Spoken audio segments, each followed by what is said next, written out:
ચલો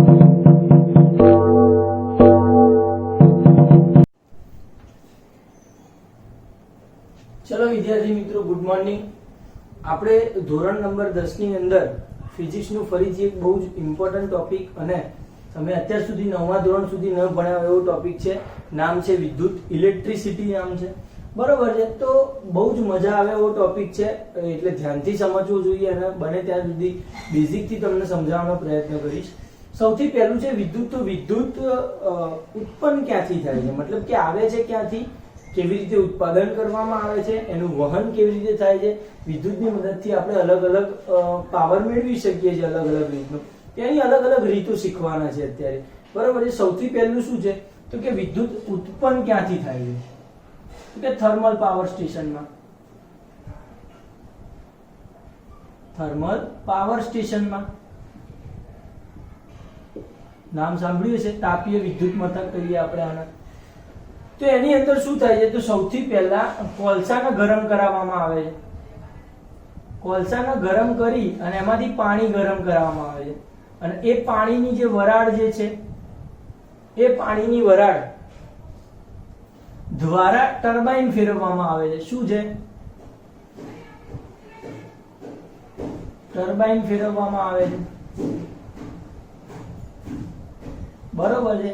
અને આ ટર્બાઇન ફરે છે અને એની સાથે એ ટર્બાઇન ફરે છે એની સાથે જે વાયરિંગ મિક્સ કરવામાં આવે છે, મતલબ કે વાયરિંગ કરી અને ઇલેક્ટ્રોનને ગતિ આપવામાં આવે છે, બરોબર છે. આ ટર્બાઇનને ફેરવી અને ઇલેક્ટ્રોન ને ગતિ આપવામાં આવે છે અથવા તો ઉર્જા આપવામાં આવે છે.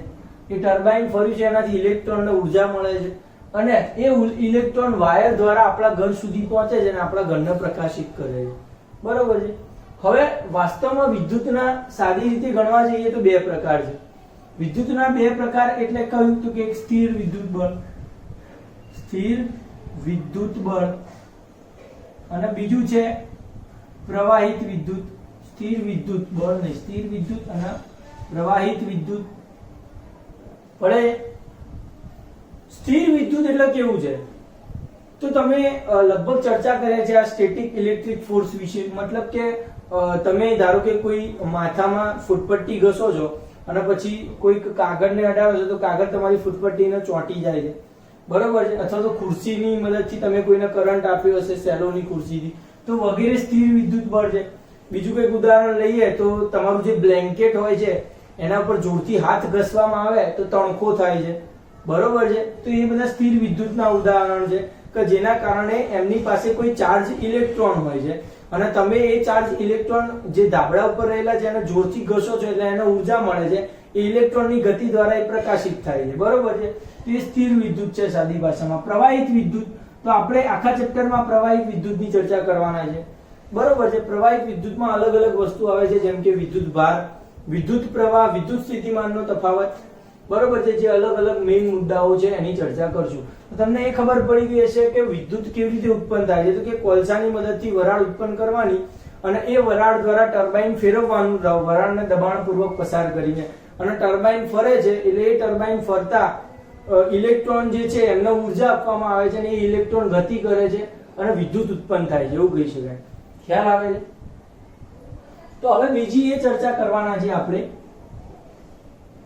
કે ચલો વિદ્યુત તો ઉત્પન્ન થઈ ગયું, તે અંદર કેવી રીતે શું કહેવાય પ્રવેશ, મતલબ કે ગતિ કરે છે અને આપણા સુધી પહોંચે છે, એની ચર્ચામાં આપણે કેવું તો કે દરેક ઇલેક્ટ્રોન ત્યાંથી ઇલેક્ટ્રોનને ઉર્જા મળી એટલે ઇલેક્ટ્રોન સીધો ગતિ કરતો કરતો કરતો આપણા ઘર સુધી આવે એવું જરૂરી નથી.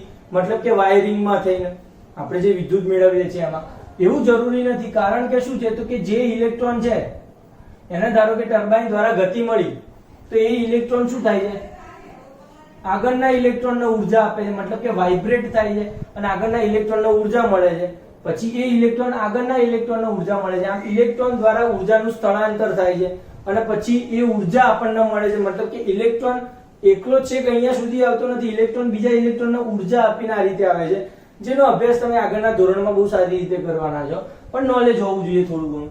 બીજી વાત કે વાસ્તવમાં આ ઉત્પન્ન કેવી રીતે થયું છે વિદ્યુત, બરોબર છે. મતલબ કે એની અંદર એવું તો શું થાય છે કે જેના કારણે વિદ્યુત ઉત્પન્ન થાય છે. તો સૌથી પહેલા તો એની ચર્ચા કરીએ કે એની અંદર મુક્ત ઇલેક્ટ્રોન હોય છે. મુક્ત ઇલેક્ટ્રોન એટલે કેવા? તો તમે કેમિસ્ટ્રીમાં ગઈ વખતે ચર્ચા કરી હતી આપણે કે જો કોઈ પરમાણુ હોય એની અંદર વચ્ચે ન્યુક્લિયસ હોય અને એમાં પ્રોટોન અને ન્યુટ્રોન રહેલા હોય, એની આજુબાજુ એલએમએનપી કક્ષાઓ હોય, પડે છે ખબર? અને એ કક્ષાઓમાં ઇલેક્ટ્રોન ફરતા હોય, E minus E minus E minus, બરોબર છે? આવું તમે શીખ્યા છો. આવા ઇલેક્ટ્રોન ગતિ કરતા હોય છે. હવે જે દૂરની કક્ષામાં રહેલો ઇલેક્ટ્રોન છે કે જે ન્યુટ્રોન સાથે અથવા તો ન્યુક્લિયસ સાથે બહુ જ ઓછું આકર્ષણ બળ ધરાવે છે, તો એનાથી શું થશે?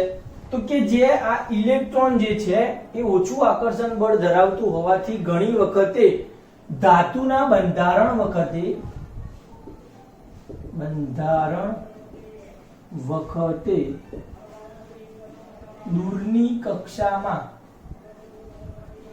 રહેલ ઇલેક્ટ્રોન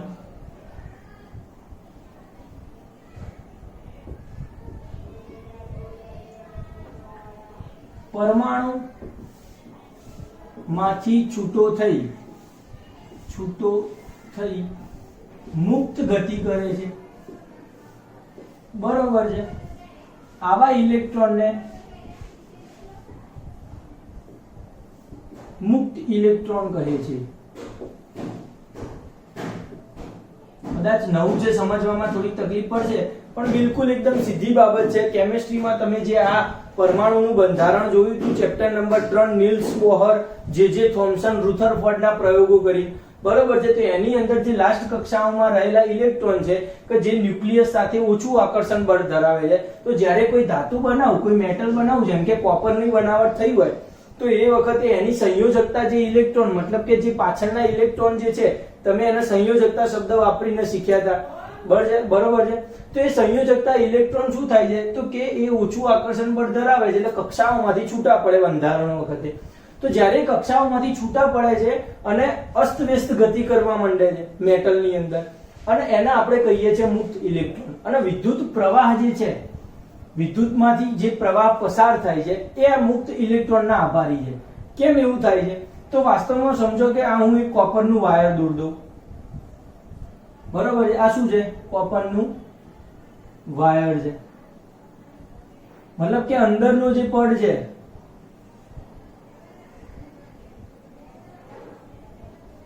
આ કોપર છે, એની બહાર અવાહક પડ છે રબરનું, આ અવાહક છે, આ છે એ સુવાહક છે. હવે થશે શું? તો કે ધારો કે આ કોપર છે, તો એની અંદર આ એક મેટલ થઈ ગઈ, ધાતુ છે કોપર, તો એની અંદર તો દરેક ઘણા બધા અસંખ્ય પરમાણુ હશે, તમે જાણો છો. તો મતલબ કે અસંખ્ય પરમાણુ છે, તો આવી રીતના પરમાણુ રહેલા છે, બરોબર છે?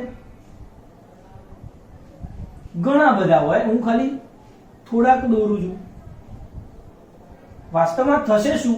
તો કે આની અંદર આજુબાજુ ઇલેક્ટ્રોન, એની કક્ષામાં ઇલેક્ટ્રોન હશે ચોક્કસ કક્ષાના, અને બીજા ઇલેક્ટ્રોન કેવા હશે? મુક્ત થઈ ગયેલા હશે, અહીંયા ફરતા પડે. અને જે સ્ટોપ અહીંયા તો હું દર્શાવી ના શકું ગતિ કરતા, પણ પરમાણુ પણ પોતે ગતિ દર્શાવશે અને ઇલેક્ટ્રોન તો મોટા પાયે અસ્તવ્યસ્ત ગતિ દર્શાવશે. મતલબ કે અંદર જે અત્યારે વિદ્યુત પ્રવાહ પસાર થઈ રહ્યો નથી, આ જે કોપરનો મેં વાયર લીધો છે એમાં, છતાં પણ એની અંદર ઘણા બધા ઇલેક્ટ્રોન અસ્તવ્યસ્ત ગતિ કરતા અહીંયા જોવા મળે છે, બરોબર છે? કારણ કે કક્ષામાંથી મુક્ત થઈ ગયેલા ઇલેક્ટ્રોન છે કોપરની બનાવટ વખતે. તો હવે શું થયું? તો કે જ્યારે તમે આને ચાર્જ આપો છો, મતલબ શું? મતલબ એમ કે તમે આને બેટરી સાથે જોડી દો. કોની સાથે જોડી દો? બેટરી સાથે. મતલબ કે તમે જ્યાંથી થર્મલ પાવર સ્ટેશનમાંથી વિદ્યુત ઉર્જા મેળવી, તો એ વિદ્યુત ઉર્જા સાથે જોડી દો. મતલબ કે વાયરને પ્લગમાં ભરાઈ દો. મતલબ કે આનાથી કરંટ પસાર થશે. પ્લસ અને માઇનસ લઉં તો પ્લસની દિશામાં આપણે કરંટ જવા દઈએ. કેમ જવા દીધો એ હું હમણાં કહીશ તમને. વાસ્તવમાં થશે શું? તો કે અહીંયા પોટેન્શિયલ ડિફરન્સ મળશે, વિદ્યુત સ્થિતિમાનનો તફાવત કહીએ છીએ, એ પણ સમજાવું છું. વાસ્તવમાં અહીંયા જે મુક્ત ઇલેક્ટ્રોન છે કે જે ગમે ત્યાં અહીંયા ગતિ કરતા હતા, અહીંયાથી આવેલા જે ઇલેક્ટ્રોન છે, મતલબ કે જે ઉર્જા જે છે એ આ અંદર રહેલા મુક્ત ઇલેક્ટ્રોનને ગતિ આપે છે અને એ ઇલેક્ટ્રોન સીધી દિશામાં ગતિ કરવા પ્રેરાય છે. આ બધા એક જ દિશામાં, અહીંયાથી વિદ્યુત પ્રવાહ મળે છે તો આ એક જ દિશામાં ગતિ કરશે બધા જ ઇલેક્ટ્રોન. તો આ ઇલેક્ટ્રોનને ઉર્જા મળી અને આ ઇલેક્ટ્રોન એક દિશામાં ગતિ કરવા માંડ્યા તો આ ઇલેક્ટ્રોન જ્યારે બીજી દિશામાં ગતિ કરી અને ચોક્કસ જગ્યાએ ઉર્જાને પહોંચાડી દે છે અને આને જ આપણે કહીએ છીએ કે વિદ્યુત પસાર થયું, મતલબ કે વિદ્યુત પ્રવાહ સર્જાયો. પડી રહી છે ખબર? મતલબ કે માત્ર ને માત્ર મુક્ત ઇલેક્ટ્રોનના આભારી છે આપણું વિદ્યુત, બરોબર છે, જેના કારણે વિદ્યુત પ્રવાહ રચાય છે કોઈ પણ સુવાહક પદાર્થમાં.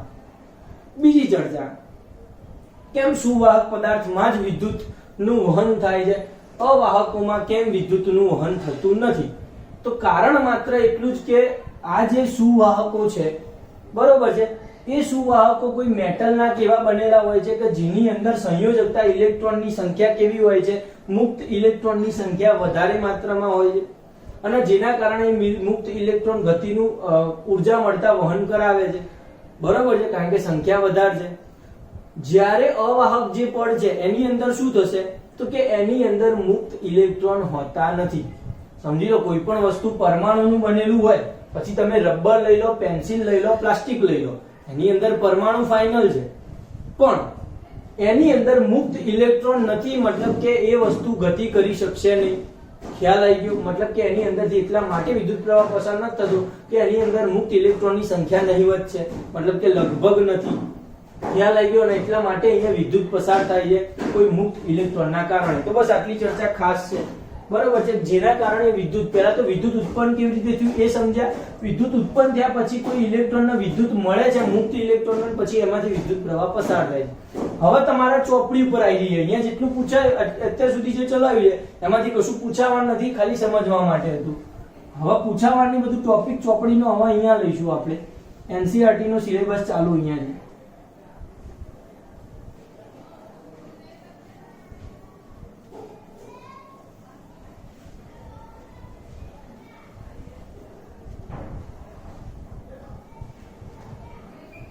તો શું છે સૌથી પહેલા? તો સૌથી પહેલા અહીંયા વિદ્યુત ભાર લઈ લો.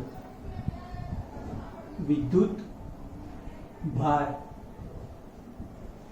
શું છે? વિદ્યુત ભાર, તો વિદ્યુત ભાર એટલે કે કોઈ મૂળભૂત લક્ષણ ધરાવતો ઇલેક્ટ્રોનનો વજન જે કહેવાય એને આપણે કહીએ છીએ વિદ્યુત ભાર. એનું મૂલ્ય કેટલું છે પર ઇલેક્ટ્રોન દીઠ એ હું હમણાં કહું છું, અથવા તો તમે જાણો પણ જોઈએ. તો શું છે તો કે વિદ્યુત ભાર સૌથી પહેલા તો બે પ્રકારના હોય. એક છે ધન વિદ્યુત ભાર, બીજું છે ઋણ વિદ્યુત ભાર.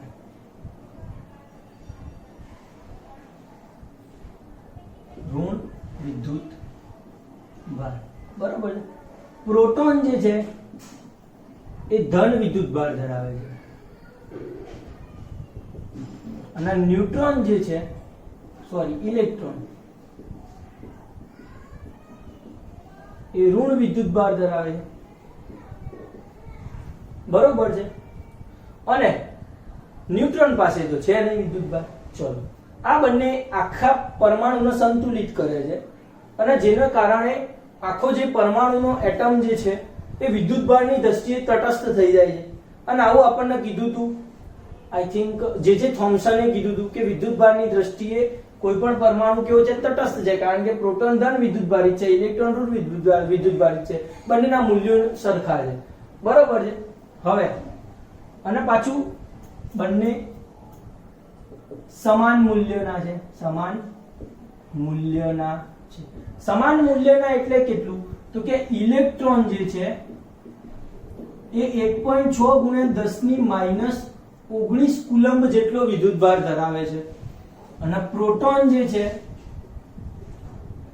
માઇનસ અહીંયા -1.6 ગુણ્યા 10 ની -19 અને પ્રોટોન જે છે +1.6 ગુણ્યા 10 ની -19 કુલંબ જેટલો વિદ્યુત ભાર ધરાવે. મતલબ શું કે બંનેના મૂલ્યો સરખા છે, એક ઋણ છે અને એક ધન છે અને જેના કારણે પરમાણુ તટસ્થ રહે છે, બરાબર છે, વિદ્યુત ભારની દ્રષ્ટિએ. આગળનો ટોપિક, અહીંયા સજાતીય વિદ્યુત ભારો વચ્ચે શું થવાનું છે? અપાકર્ષણ અને વિજાતીય વિદ્યુત ભારો વચ્ચે આકર્ષણ. સજાતીય વિદ્યુત ભારો વચ્ચે અપાકર્ષણ, અને એ તો કુદરતનો નિયમ છે, બરાબર છે. અને વિજાતીય વિદ્યુત ભારો વચ્ચે આકર્ષણ. તો આ સમજ તો આવે, ક્લિયર વાત છે. વિજાતીય મતલબ કે ધન હોય ને એક ઋણ હોય તો આકર્ષણ હોય, બંને ધન ધન અથવા બંને ઋણ ઋણ હોય તો અપાકર્ષણ હોય, બરાબર વાત છે. ચલો, કોઈ પણ પદાર્થ ઇલેક્ટ્રોન ગુમાવે તો ધન વિદ્યુત ભાર થાય. ઇલેક્ટ્રોન પરમાણુ જે છે ઇલેક્ટ્રોન ગુમાવે તો ધન વિદ્યુત ભાર. અને બીજું, ઇલેક્ટ્રોન મેળવે તો ઋણ વિદ્યુત ભાર. આ જે ક્વેશ્ચન મેં વિદ્યુત ભારનો લખાવ્યો છે ને માત્ર એકવાર વાંચી લેજો. એક્ઝામ ઓરિએન્ટેડ બહુ ક્વેશ્ચન મને લાગતો નથી, સમજવા માટે પૂરતો છે, બરોબર છે. એટલે આને તમારે પરફેક્ટલી તૈયાર કરવો જરૂરી નથી, બરોબર છે. મારું કીધેલું કરવાનું ખાલી. તો શું છે, તો અહીંયા સમજ પડી જવી જોઈએ આટલી વસ્તુમાં. ધન વિદ્યુત ભાર, ઋણ વિદ્યુત ભાર, ઇલેક્ટ્રોન ગુમાવે તો ધન અને મેળવે તો ઋણ વિદ્યુત ભાર આપણે કહીએ છીએ, બરોબર છે. આપણે મુક્ત ઇલેક્ટ્રોનની ચર્ચા કરી, એની વ્યાખ્યા આપી. મુક્ત ઇલેક્ટ્રોન કોને કહીએ છીએ આપણે સમજી લો એક વાત. મુક્ત ઇલેક્ટ્રોન કોને કીધું છે?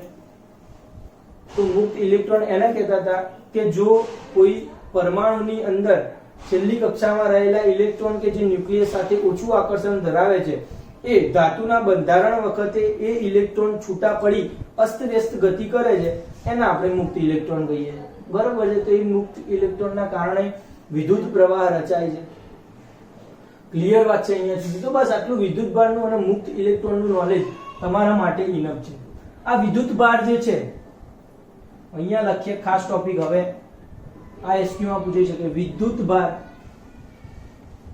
નો એકમ કુલંબ છે, યાદ રાખજો, કુલંબ છે. અને એને સી દ્વારા દર્શાવાય છે.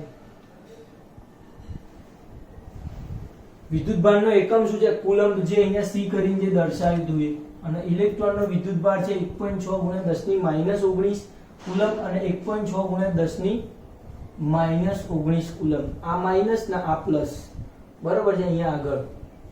હવે શું છે તો કે ઇલેક્ટ્રોન, એક ઇલેક્ટ્રોન પાસે આટલા કુલંબ શું છે? વિદ્યુત ભારનો જથ્થો, બરાબર છે. તો એક વિદ્યુત ભાર બરાબર કેટલા ઇલેક્ટ્રોનની સંખ્યા થાય, બરાબર છે. હું એમ કહું કે એક ઇલેક્ટ્રોન બરાબર 1.6 × 10⁻19 કુલંબ વિદ્યુત ભાર ધરાવે છે. પછી હું એવો ક્વેશ્ચન પૂછું કે એક કુલંબ રહેલા ઇલેક્ટ્રોન ની સંખ્યા. એક કુલંબ એટલે શું? એક કુલંબ મતલબ કે એક વિદ્યુત ભાર જે છે એ એક વિદ્યુત ભારમાં ઇલેક્ટ્રોનની સંખ્યા કેટલી? મતલબ કે આનું બિલકુલ ઊંધું થઈ ગયું.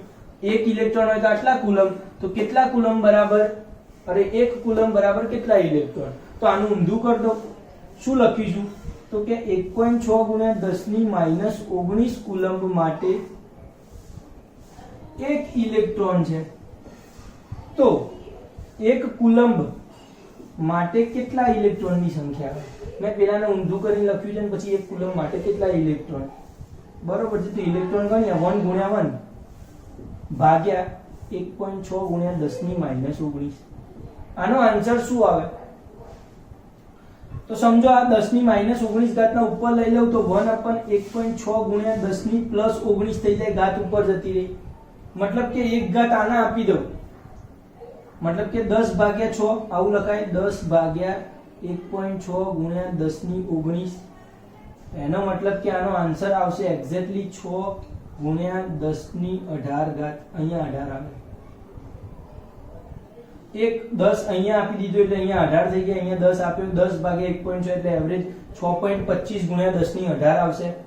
તો આ ક્વેશ્ચન તમને આવડવું જોઈએ, આપણા ઇન્ટેક્સ પ્રશ્નમાં આવશે. તો ધ્યાન રાખજો કે 1 કુલમમાં રહેલા ઇલેક્ટ્રોનની સંખ્યા 6.25 ગુણ્યા 10 ની 18 ઇલેક્ટ્રોનની સંખ્યા 1 કુલમમાં. યાદ રહેશે, 1 ઇલેક્ટ્રોન બરાબર આટલા કુલમ, 1 કુલમ બરાબર આટલા ઇલેક્ટ્રોન. એકબીજાના વ્યસ્ત પ્રમાણની વેલ્યુઓ લખી છે તો યાદ આવી જોઈએ સંખ્યા પ્રમાણે. એની કેલ્ક્યુલેશન અહીંયા છે ને સમજ પડવી જોઈએ તમને આમાં. હવે આપણે પતી ગયું છે વિદ્યુતભારની વાત. હવે જોઈએ છે આપણે વિદ્યુત પ્રવાહ. તો આ થોડુંક વાંચી લેજો એકવાર અને આ ખાસ આવડવું જોઈએ.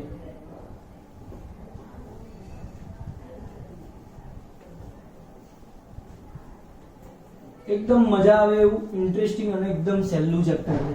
ધ્યાન રાખજો, એટલે ભારે કન્ફ્યુઝન ના રાખતા. મગજમાં ખાલી એટલું રાખવાનું બધું આવડે છે. દીપ સાહેબ બેઠા છે શાંતિથી.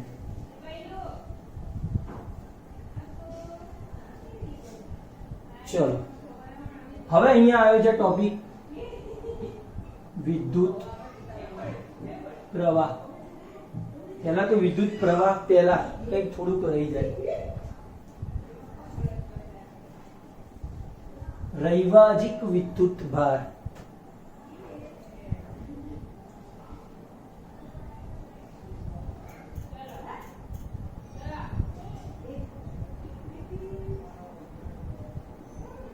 રૈવાજિક વિદ્યુત પ્રવાહ કોણ કહેવાય છે એની ચર્ચા કરીએ. સૌથી પહેલા વિદ્યુત પ્રવાહની વ્યાખ્યા લખશું અને પછી સામાન્ય જે વિદ્યુત ભાર જે છે એની આપણે વાત કરીશું કે રૈવાજિક વિદ્યુત પ્રવાહ જે છે અને ઓરિજિનલ ઇલેક્ટ્રોનનો પ્રવાહ એ બે વચ્ચે શું ફરક છે. સૌથી પહેલા વિદ્યુત પ્રવાહ વિશે સમજો તો તમને કંઈક ખબર પડે કે એકમ આડછેદમાંથી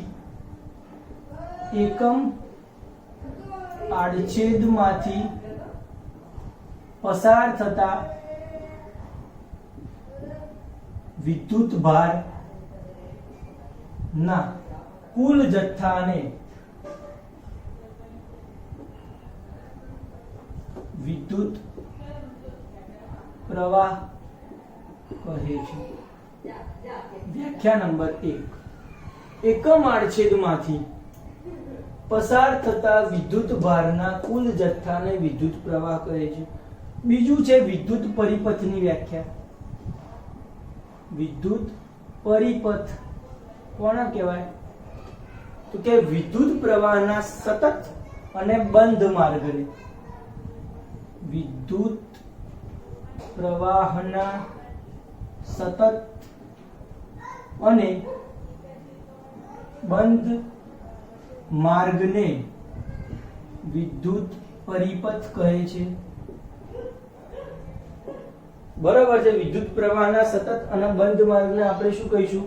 વિદ્યુત પરિપથ કહીશું. ખ્યાલ આવી ગયો? યસ. તો આ આવડવું જોઈએ. સતત અને બંધ માર્ગ મતલબ કેવું? તો ધારો કે આપણે કોઈ બેટરી જોડી દીધી છે અને એ બેટરીની અંદર અહીંયા સમજો કે બલ્બ જોડ્યો છે મેં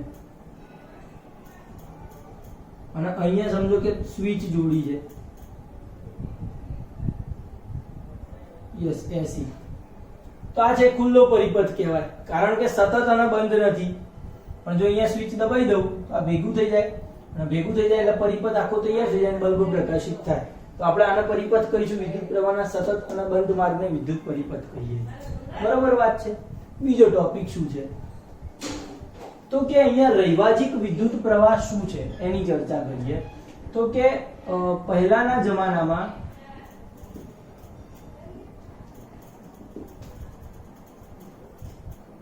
વિદ્યુત પ્રવાહની ગતિ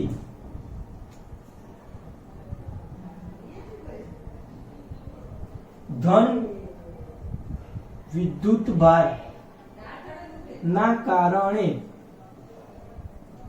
થાય છે તેવું માનવામાં આવતું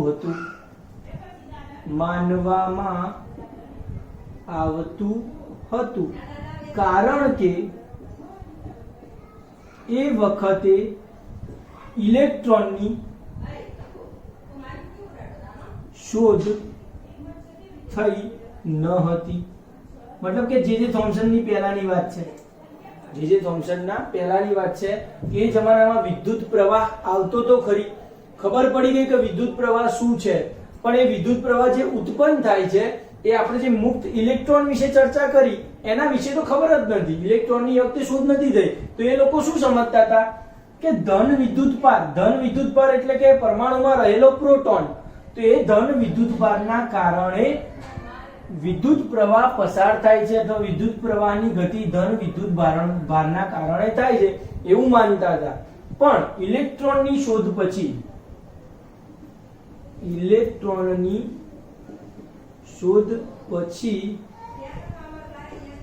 નક્કી થયું કે વિદ્યુત પ્રવાહ મુક્ત ઇલેક્ટ્રોનની ગતિના કારણે થાય છે ને રચાય છે. પણ એ વખતે વિદ્યુત પ્રવાહની દિશા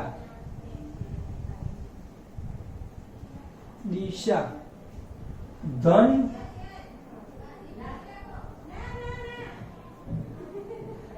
ધ્રુવથી ઋણ ધ્રુવ તરફ ની લેવામાં આવતી હતી. ધન ધ્રુવથી એ વખતે વિદ્યુત પ્રવાહની જે દિશા છે એ કઈ દિશામાં લેવામાં આવી છે? ધન ધ્રુવથી ઋણ ધ્રુવ અથવા તો ધન વિદ્યુત ભારની દિશામાં, એવું લખીએ સાદી ભાષામાં, એટલે તમને સિમ્પલી સરળમાં સમજ પડે. ધન વિદ્યુત ભારની દિશામાં લેવામાં આવતી હતી. તેને રૈવાજિક વિદ્યુત પ્રવાહ કહે છે. તેને રૈવાજિક વિદ્યુત પ્રવાહ કહે છે. રૈવાજિક એટલે પરંપરાગત, એટલે કે જૂનો વિદ્યુત પ્રવાહ. મતલબ શું કે પહેલાના જમાનામાં ઇલેક્ટ્રોનના કારણે વિદ્યુત પ્રવાહ રચાય છે એવી ખબર નથી, ઇલેક્ટ્રોનની શોધે નથી. એ લોકો તો એવું માનતા હતા કે ધન વિદ્યુત ભારના કારણે જ વિદ્યુત પ્રવાહ રચાય છે, અને એટલા માટે એમને લઈ લીધું હતું કે વિદ્યુત પ્રવાહની દિશા છે એ ધન વિદ્યુત ભારની દિશામાં જ હશે, અને એને નક્કી કરી દીધું હતું, એને કહી દીધું કે આ રૈવાજિક વિદ્યુત પ્રવાહ છે. પરંતુ પછી ઇલેક્ટ્રોનની શોધ થઈ અને પછી નક્કી થયું કે વિદ્યુત પ્રવાહ મુક્ત ઇલેક્ટ્રોનના ગતિના કારણે રચાય છે. અને હજી પણ વિદ્યુત પ્રવાહની દિશા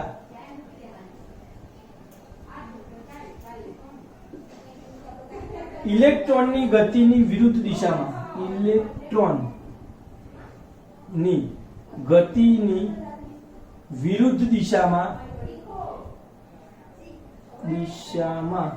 એટલે કે ધન વિદ્યુત ભારની દિશામાં લેવામાં આવે છે.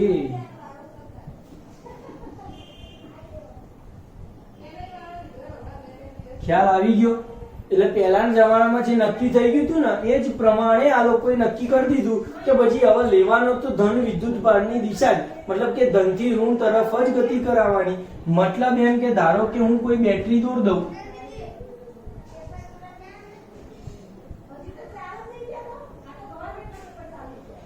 આ બલ્બ દોર્યું છે, દિલ નથી દોરતો, ધ્યાન રાખજો, હરખું દોરો. ચલો, આ કળ છે, કળ એટલે સ્વિચ, કળ એટલે શું છે? સ્વિચ આપણા જે હોય છે. અને અહીંયા સમજો કે આ મોટો છેડો હંમેશા ધન વિદ્યુતભાર માટે રાખવાનો, નાનો છેડો ઋણ વિદ્યુતભાર માટે રાખવાનો. આને હું કહીશ બેટરી અથવા તો વિદ્યુત કોષ કહેવાય. આને વિદ્યુત કોષ. શું છે સાહેબ આ વિદ્યુત કોષ? તો કે જે તમે બેટરી, જેમ કે તમે નાની મોટર ફેરવવા માટે 12 વોલ્ટની વાદળી કલરની બેટરીનો ઉપયોગ કરતા હતા, અથવા એવરેડીનો સેલ વાપરો છો તો એક પ્રકારની બેટરી છે, વિદ્યુત કોષ કહેવાય. ગાડીઓમાં મોટી બેટરી આવે છે કે જેની અંદર મંદ સલ્ફ્યુરિક એસિડ લેવામાં આવે છે, બરોબર છે. મતલબ કે વિદ્યુત કોષનું કામ વાસ્તવમાં શું છે? એની અંદર કોઈ રાસાયણિક પ્રક્રિયા થાય અને રાસાયણિક ઉર્જાનું વિદ્યુત ઉર્જામાં રૂપાંતરણ કરે. રાસાયણિક ઉર્જાનું વિદ્યુત ઉર્જામાં રૂપાંતરણ કરે. ખ્યાલ આવી ગયો? વિદ્યુત કોષનું કામ એ મતલબ કે અંદર આપણે કોઈ પાવર લઈએ તેની અંદર કાર્બન હોય છે, ત્યાં રાસાયણિક પ્રક્રિયા થાય અને ત્યાં ઘણી બધી ઇલેક્ટ્રોન માટે ઉર્જા એકઠી થાય છે અને પછી એ ઇલેક્ટ્રોનની ઉર્જા અહીંયા આપવામાં આવે છે. બેટરીમાં હંમેશા વિદ્યુત પ્રવાહની દિશા આ જ લેવાની, ધનથી કેવી તરફ? ઋણ તરફ. ખ્યાલ આવી રહ્યો છે? વાસ્તવમાં ઇલેક્ટ્રોન ક્યાં ગતિ કરતા હોય? ઊંધા, ઋણથી ધન કરતા હોય, પણ આપણે લેવાની છે કઈ? ધનથી ઋણ. તો આ વસ્તુ યાદ રાખજો. અને જે ધનથી ઋણ જે વિદ્યુત પ્રવાહની દિશા લઈએ છે એને જ આપણે રૈવાજિક વિદ્યુત પ્રવાહ કહીએ છીએ. તો સમજણ પડી હશે આની અંદર. તો આનો ક્વેશ્ચન ઘણી વખત પૂછાય છે કે રૈવાજિક વિદ્યુત પ્રવાહ એટલે શું, અને આપણે અહીંયા વિદ્યુત પ્રવાહની દિશા કઈ દિશામાં લેવામાં આવે છે અને કેમ લેવામાં આવે છે? તો કારણ કે આવું નક્કી થઈ ગયું હતું પહેલા જૂની જમાના પ્રમાણે, અને પછી એ જ રાખ્યું છે એટલા માટે લેવામાં આવે છે. તો આટલી નોલેજ હોવું જોઈએ તમારી પાસે. આગળ જઈએ આપણે. અને વિદ્યુત પ્રવાહ, હવે આ જે ક્વેશ્ચન આવે છે એની અંદર આઈએમપી લખો. અને સૌથી સારો અને પહેલો ક્વેશ્ચન આ ચેપ્ટરનો 10, 11 ને 12મું ચેપ્ટર હોવું જોઈએ નહીં ને? યસ, અહીંયા નંબર મેં ખોટો માર્યો છે. 12મું ચેપ્ટર આવશે. સરસ.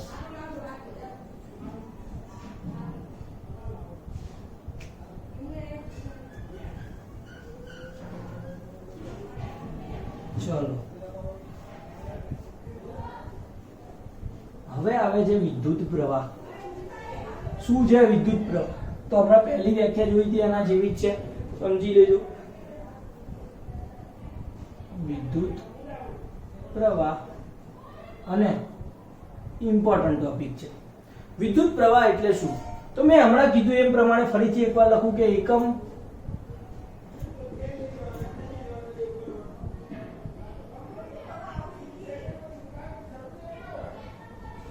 આડછેદમાંથી એકમ સમયમાં પસાર થતા, મેં હમણાં આના આગળની જે સ્લાઇડ હતી, મતલબ કે આગળનું બોર્ડ હમણાં પૂછ્યું એમાં અહીંયા કદાચ એકમ આડછેદમાંથી ડાયરેક્ટ લખી નાખ્યું હતું. એકમ સમયમાં ત્યાં એન્ટર કરી દેજો. આ જે છે એની ઓરિજિનલ વ્યાખ્યા છે. આડછેદમાંથી એકમ સમયમાં પસાર થતા વિદ્યુત ભાર, જેને આપણે Q કીધું, વિદ્યુત ભારના કુલ જથ્થાને વિદ્યુત પ્રવાહ કહે છે. મતલબ એમ કે આડછેદમાંથી t સમયમાં, આડછેદમાંથી t સમયમાં પસાર થતો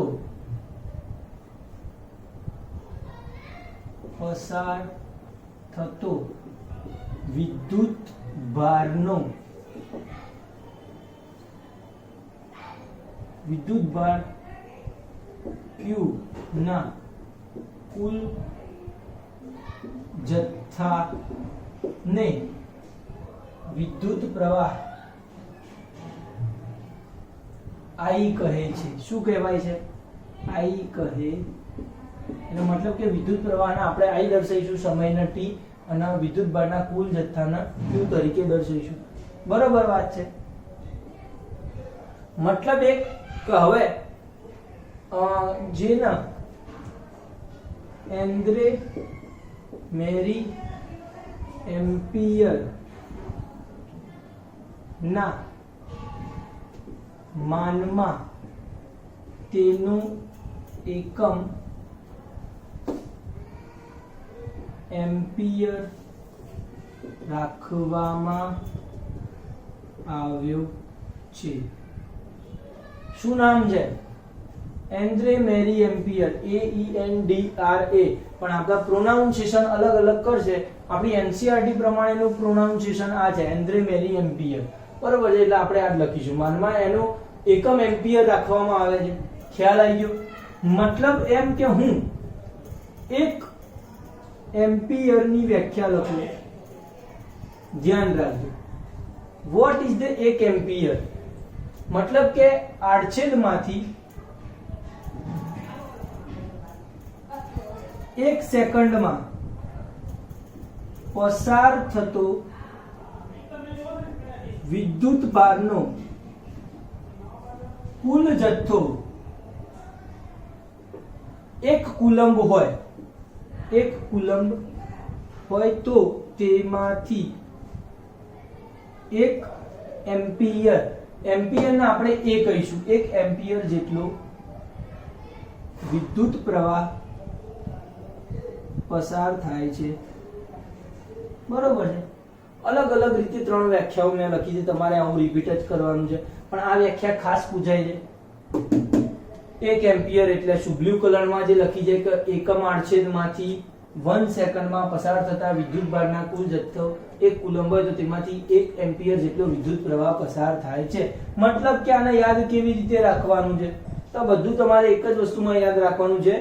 કેવી રીતે? તો કે અહીંયા આપણે રહી ગયું છે લખવાનું, મસ્ત વસ્તુ, એક ઇક્વેશન લખવાનું હતું, અહીંયા લખી, ધ્યાન રાખજો, ઉમેરી દેજો. બરોબર છે. વિદ્યુત પ્રવાહ I બરાબર વિદ્યુત ભારનો જથ્થો Q ભાગ્યા T. બરોબર છે. શું છે? હવે તમને યાદ રહી જશે. આડછેદમાંથી t સમયમાં અથવા એકમ સમયમાં, નીચે હોય એને એકમ શબ્દ વાપરીએ છીએ, તો t સમયમાં અથવા તો એકમ સમયમાં પસાર થતો વિદ્યુત ભારનો જથ્થો Q હોય તો તેને વિદ્યુત પ્રવાહ I કહે છે. બરાબર?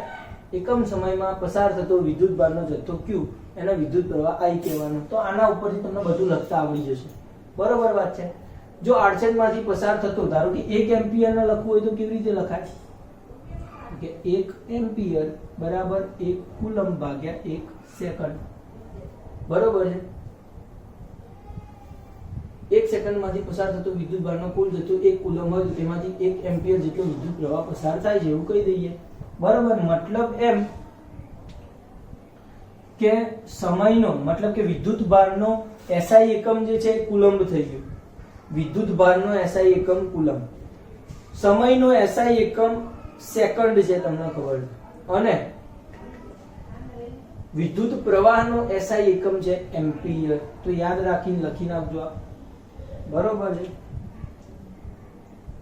વિદ્યુત પ્રવાહનો SI એકમ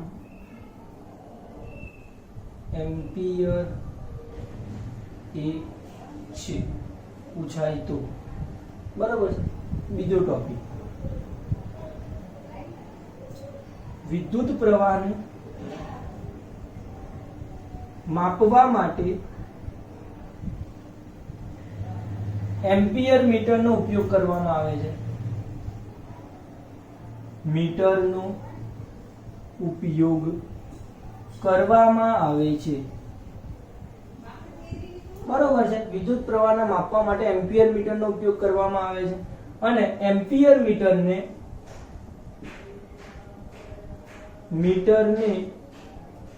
પરિપથમાં શ્રેણીમાં જોડવામાં આવે છે. બરોબર. શ્રેણીમાં જોડવામાં આવે છે, એનો મતલબ શું? તો આ રીતે, મતલબ કે સમજો બેટરી છે, એની અંદર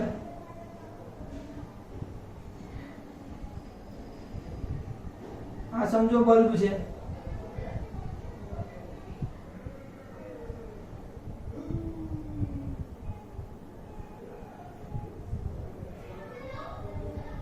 અહીંયા ધારો કે હું એ મીટર જોડી દઉં અને અહીંયા છે કળ, શું છે? કળ, સ્વિચ છે. અહીંયા નામ લખવાનું આના એ મીટર, બલ્બ, સ્વિચ, બેટરી અથવા વિદ્યુત કોષ. તો બસ આ થઈ ગઈ વિદ્યુત પ્રવાહની ટૂંક નોંધ. આવડે આટલું ફરજિયાત પ્રમાણે તમારે લખવું પડે. સૌથી પહેલા સાદી વ્યાખ્યા, એકમ આડછેદમાંથી એકમ સમયમાં પસાર થતો વિદ્યુત ભારનો કુલ છે. એનો સિમ્બોલ લખેલી દર્શાવવાનો. સિમ્બોલમાં એટલે કે t સમયમાં જો q જેટલો વિદ્યુત ભાર પસાર થતો હોય તો I જેટલો વિદ્યુત પ્રવાહ મળે અને એને I બરાબર q/t કહેવાનું. q/t ને વાસ્તવમાં પાછું શું દર્શાવાય છે ખબર છે? ne/t, મતલબ કે નંબર ઓફ ઇલેક્ટ્રોન ભાગ્યા સમય. નંબર ઓફ ઇલેક્ટ્રોન ના વિદ્યુત ભાર q જેટલો કહેવાનો. મતલબ કે q જે વિદ્યુત ભાર જે છે એ ઇલેક્ટ્રોનની સંખ્યાના ગુણાકારમાં હોય, બરાબર? મતલબ કે દરેક ઇલેક્ટ્રોન પાસે કેટલા કુલમ્બ છે વિદ્યુત ભાર? 1.6 × 10⁻19. અને એવા કેટલા ઇલેક્ટ્રોન છે? મતલબ કે 12 ઇલેક્ટ્રોન, 500 ઇલેક્ટ્રોન કે 12000 ઇલેક્ટ્રોન. તો ઇલેક્ટ્રોનની સંખ્યા n અને એ બંનેને ભેગા કરી દો એટલે કુલ વિદ્યુત ભારનો જથ્થો મળી જાય. તો એને q કહી દીધું છે. તો ne/t લખી શકાય, number of electron by t, બરોબર છે? તો એ ખાલી તમારે સિમ્બોલિકલી દર્શાવવાનું છે, બાકી કોઈ બહુ જરૂર પડશે નહીં. એક્ઝામ્પલમાં જરૂર પડશે તો હું કહી દઈશ તમને. તો આ તમને બિલકુલ આ વસ્તુ SQ માં પૂછાય એવું છે. SQ માં કઈ વસ્તુ પૂછાય? શ્રેણીમાં જોડવામાં આવે છે હંમેશા એ મીટરને, બરોબર છે? માપવા માટે એમ્પિયર મીટરનો ઉપયોગ થાય છે. વિદ્યુત પ્રવાહ માપવા માટે કોની યાદમાં? તો કે એન્ડ્રે મેરી એમ્પિયરની યાદમાં. 1 એમ્પિયર કોને કહેવાય? તો આને કહેવાય. SI એકમ શું છે? 1 એમ્પિયર છે. સૂત્ર શું છે? આ છે. મતલબ કે આટલા બધા તમારે SQ નીકળે એવા છે, સાચું કર્યું છે એવા, બરોબર છે? આગળ જઈએ આપણે. તો શું છે આગળ? એક એક્ઝામ્પલ આપેલો છે ચોપડીની અંદર, તો સોલ્વ કરવાનો પ્રયત્ન કરીએ.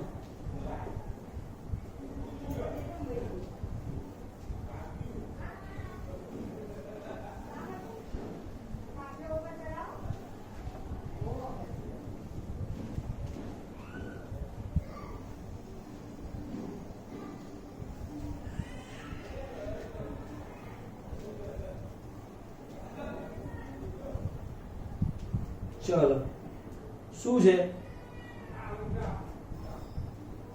ક્વેશ્ચન નંબર ઉદાહરણ નંબર 12.1 એટલે પહેલું ઉદાહરણ આપ્યું છે પાના નંબર 200 ઉપર ચોપડીમાં.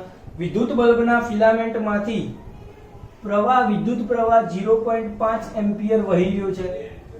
કેટલા સુધી? તો કે ટાઈમ આપ્યો છે t બરાબર 10 મિનિટ થી વહી રહ્યો છે. તો વિદ્યુત ભાર q ની કેલ્ક્યુલેશન મારો.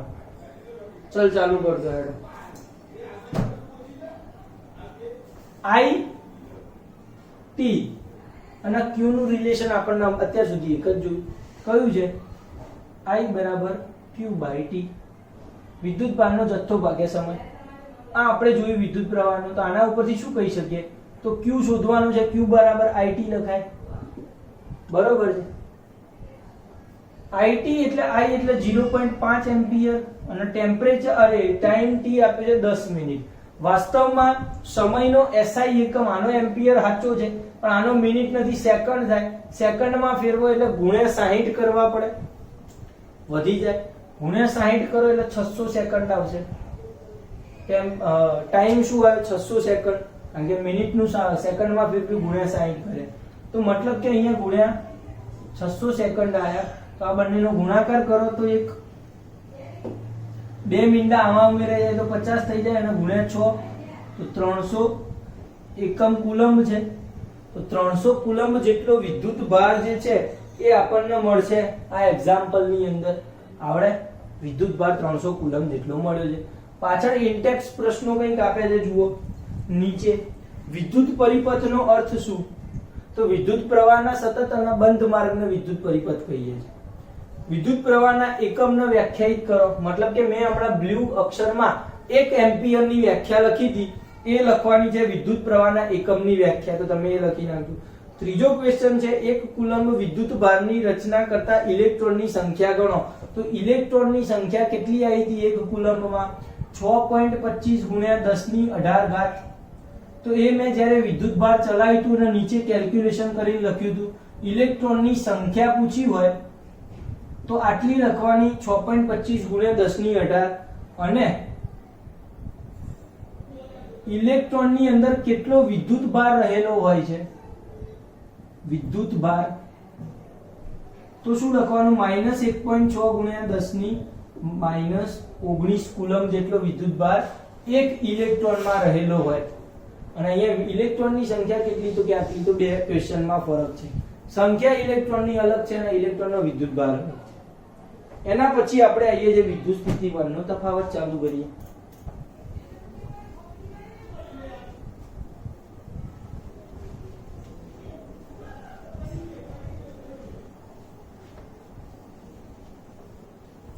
શું છે વિદ્યુત સ્થિતિમાનનો તફાવત?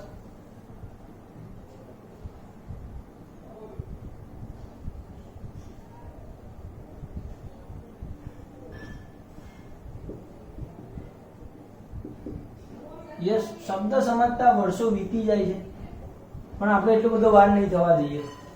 સાદી ભાષામાં સમજાવવાનો પ્રયત્ન કરું. વિદ્યુત સ્થિતિમાન અને તફાવત. વિદ્યુત સ્થિતિમાનનો તફાવત મતલબ કે વિદ્યુતની અંદર જે તફાવત સર્જાય છે દબાણના કારણે, વિદ્યુત દબાણનો તફાવત, એને કહીશું આપણે વિદ્યુત સ્થિતિમાનનો તફાવત. સાદી ભાષામાં સમજ મેળવવામાં આવે તો ધારો કે સમજી લો કે એક બીકર અથવા તો એક ટાંકી છે, એની અંદર આટલું પાણી ભરેલું છે. હવે અહીંયા એક સિમ્પલી હોલ કરવામાં આવે અને બીજી ટાંકી છે અને એની અંદર આટલું જ પાણી ભરેલું છે. તો શું થશે? કશું થશે નહીં. આ જે પાણી જે છે એની અંદર દબાણ વધારે અહીંયા પ્રવર્તાશે, કે દબાણ ઓછું છે, મતલબ કે આ પાણીનું સ્તર થોડું નીચે આવશે અને આનું સ્તર થોડું ઊંચું જશે. એટલો જ ફરક પડશે, બાકી કોઈ ફરક પડશે નહીં. કેમ આવું થયું? કારણ કે અહીંયા પાણીના દબાણનો તફાવત સર્જાયો. પાણીના દબાણનો તફાવત સર્જાયો છે, બરોબર છે ને? એના કારણે આની અંદર આ બાજુથી પાણી આ દિશામાં વહન પામ્યું. સેમ ટુ સેમ વસ્તુ વિદ્યુતમાં થાય કે જ્યારે વિદ્યુતના દબાણનો તફાવત સર્જાય, મતલબ કે કોઈ ચોક્કસ જગ્યાએ વિદ્યુત વધારે પ્રમાણમાં છે, એની ઇલેક્ટ્રોનની ગતિ વધારે પ્રમાણમાં છે, અને એની બીજી કોઈ જગ્યા છે કે જ્યાં ઇલેક્ટ્રોનની ગતિ જ નથી, મતલબ કે ત્યાં વિદ્યુત પ્રવાહ નથી સર્જાયેલો. તો શું થાય? તો કે જો આના જોડી દેવામાં આવે તો અહીંયાથી બધા જ ઇલેક્ટ્રોનની ઉર્જા જે છે એ પેલા ઇલેક્ટ્રોનને મળે ને પેલા ઇલેક્ટ્રોન ગતિ કરવા માંડે.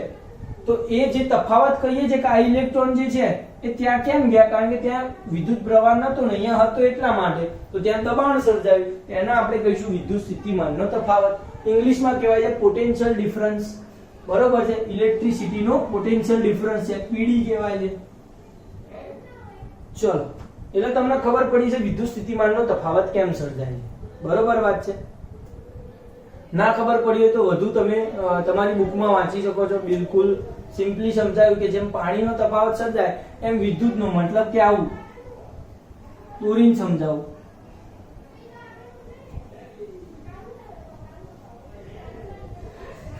સમજો કે બેટરી છે, ધન વિદ્યુતભાર, ઋણ વિદ્યુતભાર, વિદ્યુત કોષ છે. ધારો કે વિદ્યુત કોષ તરીકે તમારે ધારો કે પ્રવાહ પણ લઈ લો, મતલબ કે જ્યાં થર્મલ પાવર સ્ટેશનમાંથી વાયરિંગ દ્વારા તમારા મીટરમાં આવે છે એ, અને એની અંદર સામે અહીંયા શું છે તો કે જે પેલો વાયર લીધો તો એ, બરોબર છે? કળ છે, કળ ચાલુ કરતો એટલે શું થશે? વિદ્યુત પ્રવાહ પસાર થશે. તો અહીંયા બંને વિદ્યુત કોષ, મતલબ કે તમારી બેટરી હોય કેવી હોય? સમજો હંમેશા આવી હોય. આના હું ધન વિદ્યુતભાર કહું, આના ઋણ વિદ્યુતભાર કહું. અહીંયા કાર્બન અથવા તો કોઈ રાસાયણિક બેટરી હોય તો કોઈ એસિડ રહેલું હોય, કોઈ પણ જગ્યાએ ધન વિદ્યુતભાર અને ઋણ વિદ્યુતભાર હોય જ. પછી થર્મલ પાવર સ્ટેશનની વિદ્યુત ઉર્જા હોય કે ગમે ત્યાં, બરોબર છે? હવે વાસ્તવમાં ધન વિદ્યુતભારથી ઋણ વિદ્યુતભાર તરફ વહન થાય છે આપણે વિદ્યુત પ્રવાહનું, એવું માની લીધું. થશે શું? તો કે આ બે ધ્રુવો વચ્ચે વિદ્યુત સ્થિતિમાનનો તફાવત સર્જાય. કેવી રીતે? તો ધારો કે અહીંયા ધારો કે વાયર જોડી દેવામાં આવે, એટલે સમજો જ્યાં સુધી કળ બંધ હશે ત્યાં સુધી શું હશે?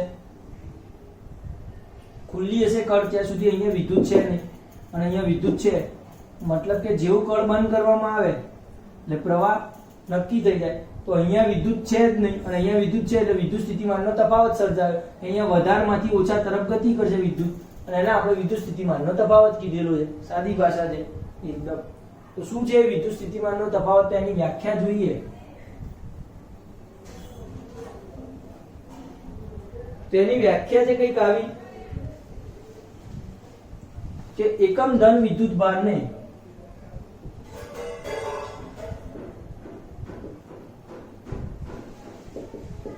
એકમ ધન વિદ્યુત ભારને એક બિંદુથી બીજા બિંદુ અથવા એક સ્થાનથી બીજા સ્થાને લઈ જવા માટે કરવા પડતા કાર્યને એકમ ધન વિદ્યુત ભારને એક બિંદુથી બીજા બિંદુ સુધી લઈ જવા માટે કરવા પડતા કાર્યને વિદ્યુત સ્થિતિમાનનો તફાવત કહે છે.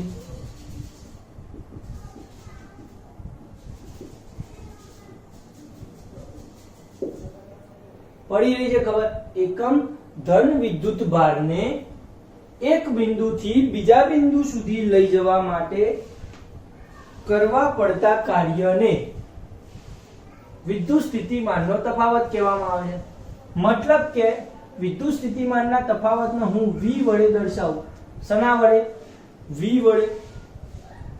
તો એકમ ધન વિદ્યુત ભારના એક બિંદુથી બીજા બિંદુ સુધી લઈ જવા માટે કરવા પડતા કાર્યને પણ કોની સાપેક્ષે?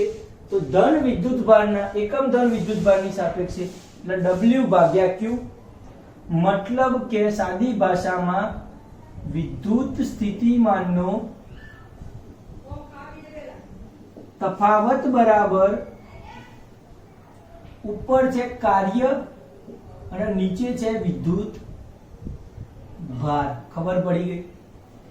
કાર્ય ભાગ્યા વિદ્યુત ભાર. મતલબ કે વ્યાખ્યા બોલવી હોય તો કેવી રીતે બોલાય? અહીંયા સૂત્ર યાદ રહેવું જોઈએ, W/Q. મતલબ કે એકમ વિદ્યુત ભાર એને એક બિંદુથી બીજા બિંદુ સુધી લઈ જવું હોય તો આ બિંદુને આ બિંદુ સુધી લઈ જવા માટે કંઈક કાર્ય કરવું પડે અથવા આને ધક્કો મારવામાં આવે તો ઇલેક્ટ્રોન દ્વારા ધક્કો મળે છે. તો જે કાર્ય કરવું પડે છે W એકમ વિદ્યુત ભારને એક બિંદુથી બીજા બિંદુ સુધી લઈ જવા માટે કરવા પડતા કાર્યને વિદ્યુત સ્થિતિમાનનો તફાવત કહે છે. તો આ સમજ પડવી જોઈએ, એકદમ બિલકુલ સાદી ભાષામાં મેં લખ્યું છે. બરોબર છે. હવે એલેક્ઝાન્ડર ઇજિપ્તના પેલામાં લખજો જે એમ્પિયર નું નામ આપ્યું હતું ને એ ફ્રેન્ચ વૈજ્ઞાનિક હતા. ક્યાંક એસક્યુ માં પૂછાય તો ક્યાંના વૈજ્ઞાનિક હતા? ફ્રાન્સના ફ્રેન્ચ વૈજ્ઞાનિક હતા એન્દ્રે મેરી એમ્પિયર. આ છે ઇટાલીના એલેક્ઝાન્ડર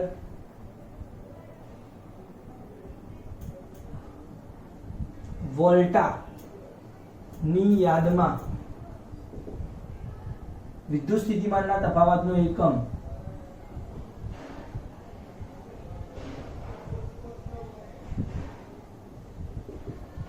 એકમ વોલ્ટ રાખવામાં આવ્યો છે. SI એકમ રાખો. SI એકમ વોલ્ટ V રાખવામાં આવ્યો છે. તો આ ખબર પડવી જોઈએ. ઇટલીના એલેક્ઝાન્ડર વોલ્ટાની યાદમાં વોલ્ટ રાખ્યો છે SI એકમ. હવે આપણે એક વિદ્યુત સ્થિતિમાનના તફાવતની વ્યાખ્યા લખીએ. એટલે કે એક વોલ્ટની વ્યાખ્યા અથવા એક વિદ્યુત સ્થિતિમાનના તફાવત અથવા એક વોલ્ટની વ્યાખ્યા. તો એક વોલ્ટની વ્યાખ્યા શું થશે? એકમ ધન વિદ્યુત ભારને મતલબ કે એક કુલંબ વિદ્યુત ભારનો એકમ શું છે? એક કુલંબ છે. તો એક કુલંબ વિદ્યુત ભારને એક બિંદુથી બીજા બિંદુ સુધી લઈ જવા માટે કરવા પડતા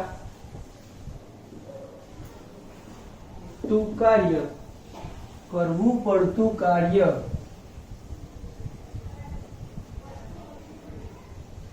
એક જૂલ હોય. કાર્યનો એકમ શું છે? જૂલ હોય. તો તેને એક વોલ્ટ અથવા તો એક વિદ્યુત સ્થિતિમાનનો તફાવત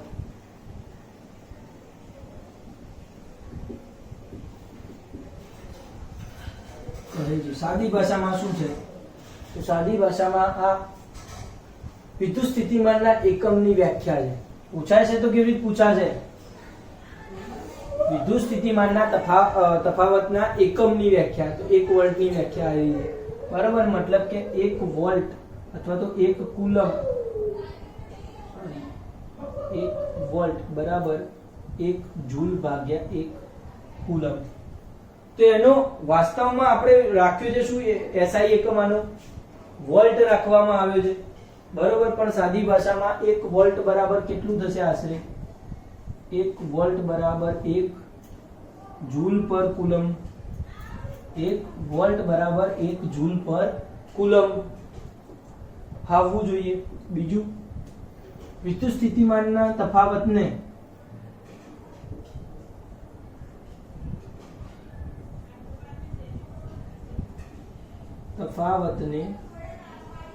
વોલ્ટમીટર દ્વારા માપવામાં આવે છે, બરોબર છે. અને વોલ્ટમીટર પરિપથમાં હંમેશા સમાંતરમાં જોડવામાં આવે છે. તો આ થઈ ગયા એસક્યુ, યાદ રાખજો. પેલાના એમ્પિયરના શ્રેણીમાં એમ્પિયર મીટર ને વોલ્ટ મીટરના સમાંતરમાં. પેલાનો એમ્પિયર મીટર છે, આનો વોલ્ટ મીટર છે. મતલબ કે પેલામાં બધું એમ્પિયરના સાપેક્ષે છે, આમાં વોલ્ટના સાપેક્ષે છે, એવું કહી શકાય.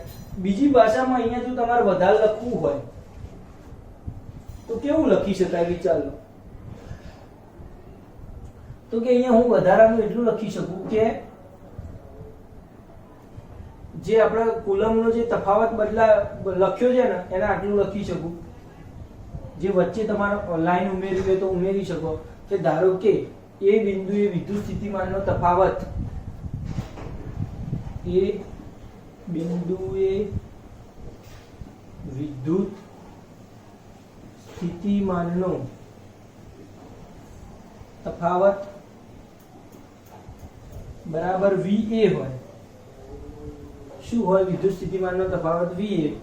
અને બી બિંદુએ વિદ્યુત સ્થિતિમાનનો તફાવત VB હોય તો વોલ્ટ V બરાબર શું લખાય કે VA માઇનસ VB લખી શકાય.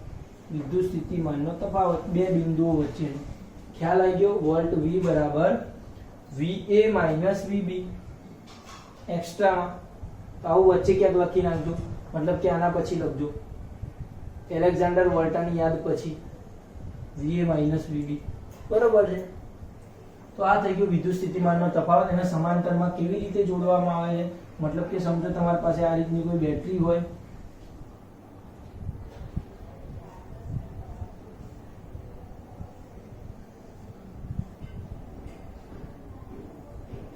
કળ લઈ લો અહીંયા, ચલો કળ લઈ લો અથવા સામે દોરશું કળ.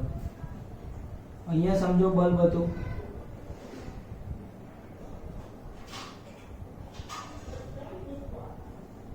કળ છે, પડી ગઈ ખબર. અને સમાંતરમાં અહીંયા વોલ્ટમીટર. પેલામાં શ્રેણીમાં મતલબ કે એક જ લાઈનમાં દોરેલું હતું, એ સમાંતર મતલબ કે જ્યાં અવરોધ અથવા તો બલ્બ જે છે એને બિલકુલ ઉપર આ રીતે બંને છેડા દ્વારા સમાંતરમાં, મતલબ કે અહીંયાથી વિદ્યુત પ્રવાહ આમ જાય આમ જાય આમ જાય પડે અને વિદ્યુત સ્થિતિમાનનો તફાવત માપવામાં આવે છે. તો આ રીતે સમાંતરમાં જોડવામાં આવે છે. આ કળ છે, આ છે બેટરી, આ બલ્બ છે અને આ વિદ્યુત વોલ્ટમીટર. આવું તમે આકૃતિ રચી હોય તો લખી લેજો. અને આ બધી વાર્તાઓ જે છે, શોખ નથી થતો મને બોર્ડ ઉપર લખવાનો, મહેરબાની કરી લખજો. બહુ સારી ભાષામાં લખેલું છે, આવી ભાષામાં તમને ક્યાંય ઉપલબ્ધ નહીં હોય. એટલે આ બધું લખી નાખજો તમે ક્યાંક, તમારે જે નોટમાં બોટમાં લખવાનું એ બધું વાર્તા, બરાબર. તમારે ટૂંકમાં તો પૂછે તો બેઠી બેઠી ઉતારી નાખવાની, અને લગભગ એવી સમજાય છે ઘેર એક વખત જ કદાચ વાંચવાની જરૂર પડે તો પડે, બરોબર છે. આની અંદર કોઈ એક્ઝામ્પલ આપે છે ચોપડીમાં, જોઈ લઈએ. યસ,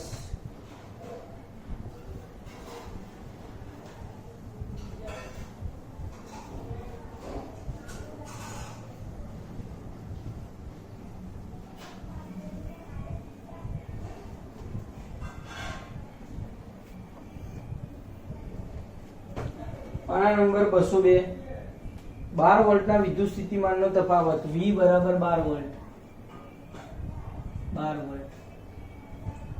બે બિંદુ વચ્ચે વિદ્યુત ભારને લઈ જવા માટે કેટલું કાર્ય કરવું પડે? 2 કુલમ વિદ્યુત ભાર, મતલબ કે Q બરાબર 2 કુલમ છે, તો W કેટલું થાય?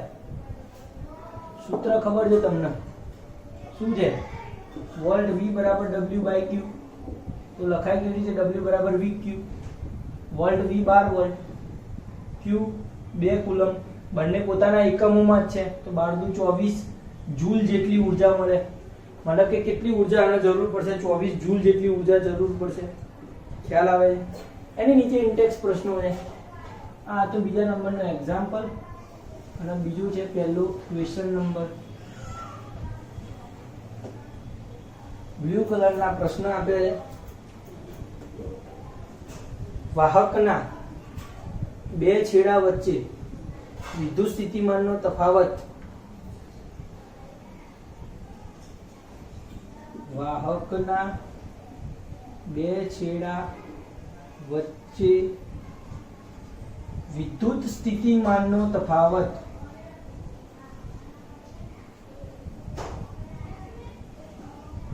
જાળવી રાખવા કરવા પડતા